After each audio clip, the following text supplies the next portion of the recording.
बिस्मिल्लाहिर्रहमानिर्रहीम। अस्सलाम वालेकुम। आप देख रहे हैं DNN न्यूज और मैं हूं गुलाम जहरा।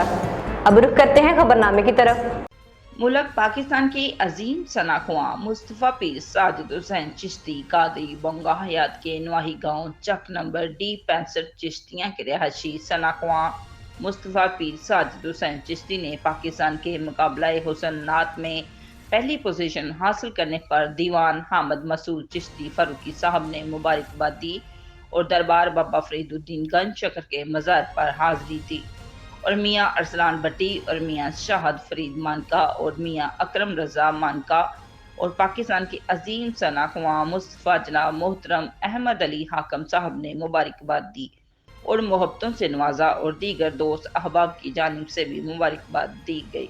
अब तक के लिए इतना ही। मज़ीद खबरों के लिए हमारे साथ रहिए।